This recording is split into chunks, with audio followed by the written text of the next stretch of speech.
జనన విధం ఎట్లనగా, ఆయన తల్లి అయిన మరియా యోసేపునకు ప్రదానం చేయబడిన తరువాత వరేకం కాకమునుపు ఆమె పరిశుద్ధాత్మ వలన గర్భవతిగా ఉండెను. ఆమె భర్త అయిన యోసేపు నీతిమంతుడై ఉండి ఆమెను అవమానపరచినట్లుగా రహస్యంగా ఆమెను విడనాడ ఉద్దేశించెను.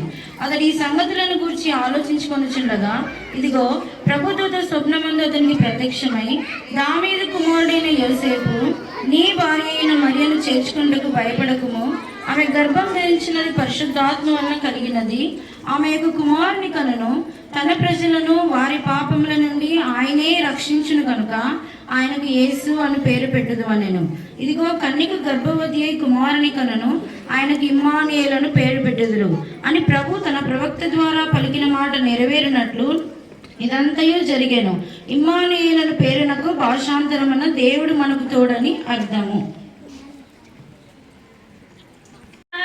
ఇలలో నాకై జన్మించినాడురా, ఈ భూమిలో యేసు పుట్టినాడురా. ఇలలో నాకై జన్మించినాడురా, ఈ భూమిలో ఆనందమే మనసంతా, ఉల్లాసమే మది నిండా.